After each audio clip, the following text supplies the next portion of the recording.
17,000 मान्छे त्यो स्वर्गमा पुग्यो 600 कि कतिजना त दन्तबिरिरी छ नि हो त दन्तबिरिरी छ एक कोही कसैको खुट्टा काटेछ कसैको हात काटेछ अनि त्यो क्षति भएको त माओवादीको युद्धमा त हो नि 600 जनालाई तिनीहरूले 600 जनालाई भाता दिने कारण अब मान्छेलाई कति शरीरमा उ गरिदिएछ त यो माओवादीले अनि हाम्रो सेते दाइको के हुँदैछ राजा ल्याउने भन्ने पक्ष छ कि छैन म चाहिँ हेर्नुहोस् ऊ राजा बढिरहेछ मान्छे उहिले किन म कुनै भोट हाल्ने पार्टी होइन हो मनले मात्रै राजा भोट भन्ने मान्छे हो तपाईँ राजाको पक्षमा हुनुहुन्छ कि हुँदैन त राजालाई मान्छु हो ल अनि हाम्रो ओखलढुङ्गे च्याङ्गाबाको के छ त अहिले राजा ल्याउने भन्ने कुरामा कसैलाई मान्दैन कसले मान्छ होला किनभने हामीलाई कि व्यवस्था बस्ने व्यवस्था छैन हो अपाङ्गलाई अनि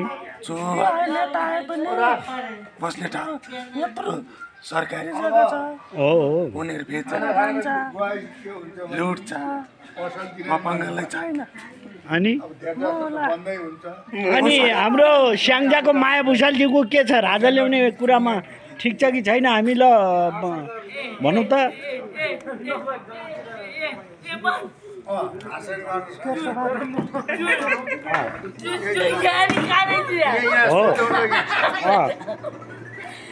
राजा नै राजा आए त हाम्रो लागि केही न केही व्यवस्था होला त हामी यसरी भुइँमा बसिरहेको छौँ होइन र होइन र मलाई त लाग्छ जहाँसम्म राजाले व्यवस्था गर्न सक्नुहुन्छ भन्ने लाग्छ अहिलेका नेताहरूको यो विवेक बुद्धि यिनीहरूको मति बुद्धि हेरेपछि त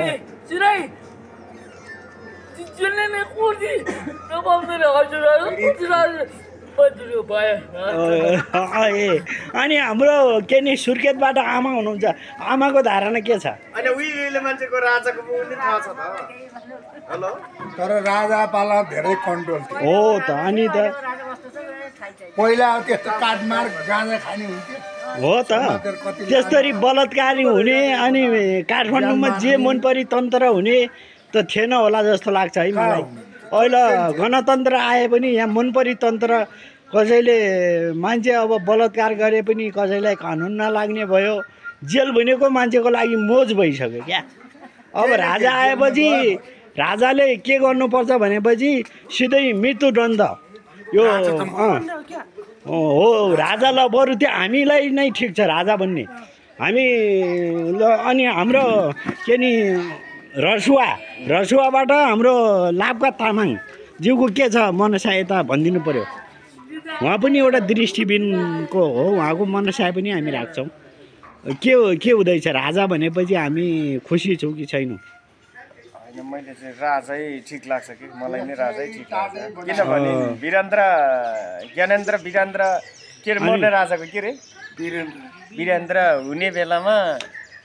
कस्तो थियो भने म वीरेन्द्र हुने बेलामै मैले यो के भन्छ ऊ आएको थियो के कुरै बिर्स्यो भने यहाँ मैले कहानी सुनेको बिर्स्यो के सुनेको बिर्स्यो हाम्रो जाजरकोटबाट कर्णबहादुर नेपालीज्यू यता आउनुहोस् त के छ तपाईँको राजावादीमा मन पक्ष यसो दुई चार शब्द यहाँ प्रदर्शन गरिदिनु पर्यो आउनुहोस् त यता के छ राजाको मन यहाँ धेरैजनाको पक्ष आइसक्यो ल कर्णबहादुर उहाँ पनि एक प्रकारको जाजरकोटको नेता नै हो होइन पहिला राजामा कति सहमति हुनुहुन्छ कि हुँदैन तपाईँ राजा ल्याउने कुरामा कति सहमति हुनुहुन्छ अब ज्ञानेन्द्र साई राजा आउनुपर्छ भने यस्तो गरी यहाँ कमिटी हुँदैन धक्का लगाउँदै भाग्दै गर्छ ओहो तपाईँलाई त्यसो भए अहिलेसम्म तपाईँले के सुविधा पाउनुभयो अपाङ्ग भनेपछि कति तपाईँको कुनै पनि स्थानीय तहमा तपाईँको नेतृत्व भयो कि भएन अपाङ्गलाई समावेशी भयो कि भएन हाम्रो अपाङ्ग मैत्री भयो कि भएन भन्ने कुरा तपाईँले बुझ्नुभयो यसो भन तिमी हामी त पछाडिका हौँ उहाँहरूको उमेर छ नि उहाँहरू राजाको पालामा हुनुहुन्थ्यो उहाँको व्यवस्थापन भएर किन बढ्नु भएको छ यहाँ उहाँहरूलाई व्यवस्थापन गर्नु पर्यो नि त पहिला राजाले। अनि पहिला राजाले त अब गर्ने हो नि त, पहिला त अब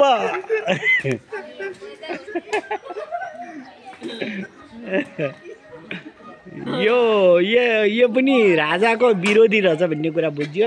यो राजाको विरोधी। म त गणतन्त्रवादी हो, त्यो कुरा सिद्धान्तमा कुरा होइन, किनकि मलाई राजा चाहिँदैन। अनि यो जाजरकोटको कुरामा हामी पूर्वबाट सहमति छु कि छैनौँ सिंहे तामाङज्यू, हाम्रो राजा के छ यसको कुरामा हामी सहमति छैनौँ होइन? म त राजा हो।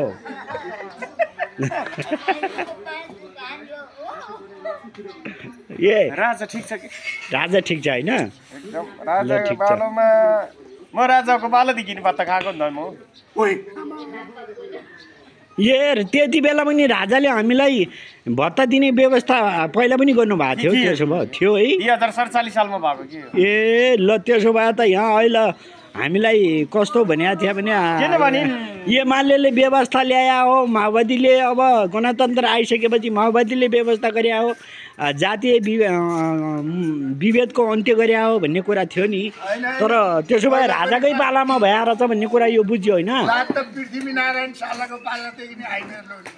अनि मान्छे भेदभाव गरेर अपाङ्ग र ज्येष्ठहरूलाई भत्ता दिने मनमोहन सिंहको मनमोहनको पालामा भएको एमालेको नेता उसबाट भएको होइन त्यतिखेर राजा। अनि उहाँले राजाको पालादेखि भत्ता खाएँ भन्नुहुन्छ, तपाईँले त्यो कुरा भनेर हुन्छ? पैसा कसरी बढ्थ्यो? प्रधानमन्त्री त मनमोहन थियो नि त।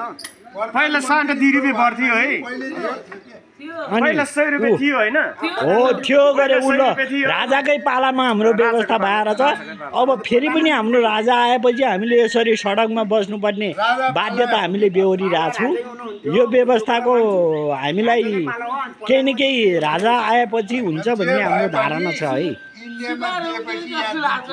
यस्तो भयो कि यो कुराकानी के छ भने 2047 सालमा एमाले जनयुद्ध लिएर लडेर मदन भण्डारीले संविधानमा यो भित्तो एकल महिला अपाङ्ग वृत्तालाई भनेर 100 रुपियाँ भत्ता उसलाई त्यतिखेर जनाइदियो होइन? त्यसपछि उसले वर्षमा 2.5 रुपियाँ 2 रुपियाँ बढेर आएको थियो क्या, लास्टमा त्यो बढ्दै आएको थियो। हो त अनि मान्छेहरूले यो बिचमा भरम पारिया ठरे राजाले पनि हाम्रो व्यवस्था गर्नुपर्छ भन्ने एउटा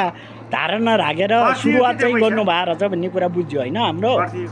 ए ल ल यसको लागि हाम्रो अवस्था भनेको यस्तै छ। हामी ओ गुरुङ सर तपाईँ यहाँ आउनुहोस् त यता अलिकति। पोखराबाट अब हाम्रो गण्डकी प्रदेशबाट चाहिँ के हुँदैछ भन्ने कुरा यहाँ समावेश हुँदैछ।